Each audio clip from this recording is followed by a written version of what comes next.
So I used to be a member of what is called a space clearing society.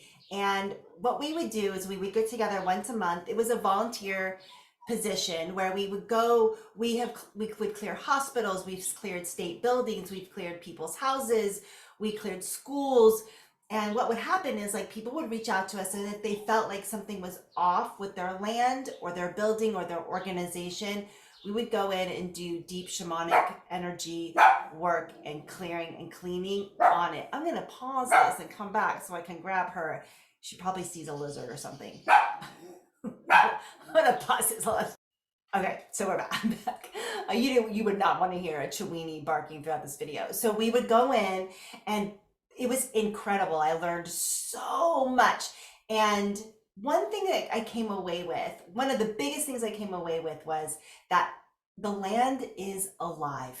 Now, things would have happened in a house. We had one hospital that had like a dark entity, and a lot of babies had died, and there's things that are happening in people's homes, and like acts had happened, acts of like darkness or evil, and that definitely had affected the land and it affected the energy. But underneath all that, that was all the things that happened. Underneath all that was the land. And when we go deeper into that, the land loves us and the land wants to be in sacred relationship with us. So I have a retreat that's coming up, and I was having a really hard time. It's in Estes Park, Colorado, and I was having a challenging time really connecting with the land there because I had not been there physically. Um, and for me, that's really, really important. And I was talking to my friend about this, and she said, have you like talked to the land or like done any work with the indigenous tribes that once lived there? And it was like, holy crap, you're right. I have not asked the land permission, first of all, to hold an event on that sacred land. It's like 101 for me. When we got this house, there were so many bids, multiple bids on this house, and we were like the middle of the road bid. We weren't the highest and we weren't the lowest, but we definitely weren't the highest, and people were offering cash for this house. It's on old land, and I would come and pray in the desert across the street and pray at home, and I came and offered sage and crystals, and I built a relationship with the land, and I love the land, and I felt the love of the land come back to me, and I know that's why we got this house. I know it. And now I'm in deep relationship with the land spirits here, and it's just, oh, it's so fun. It's so fun. And they want me here just as much as I want them here. And so when she said that about the retreat, I was like, you're absolutely right. So the last couple of days I started researching the tribes of Estes Park and then journeying to them. And I got to make an amends, and I said, I've been planning this event and I didn't ask you. And that acknowledgement in the circle, in my meditation circle, there were two elders, two women elders, one from each tribe, the Uta and the Agrapo. I'm sorry, probably pronouncing it wrong. I had a male and a female from both tribes, like an elder, and we sat in sacred circle in my meditation, and I made amends.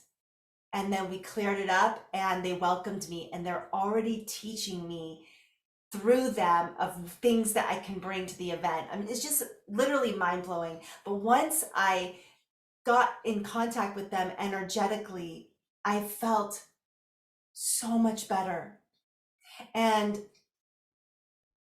it's beautiful. It's beautiful. So, what I'd like to leave you with is, have you ever talked to your land?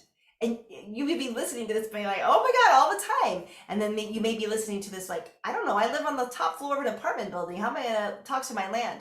Or I live in a city. No matter where you live, it doesn't matter. The land feels you. And no matter what happened on the land or what trauma or what energy, it doesn't matter. You can be in sacred relationship with the energies on the land. And it's so simple. A simple thank you goes a very long way. A simple prayer, a simple acknowledgement, going out and offering some sage or some lavender or a little Florida water to the land, a prayer, a piece of candy. The land just wants to be acknowledged just like we do. just like we do. And when we acknowledge the land that we live on, the trees and the animals and the birds, and even if you're living in a concrete jungle and you're in a city, there is land. We live on land. And imagine activating that land and being in sacred reciprocity with your land.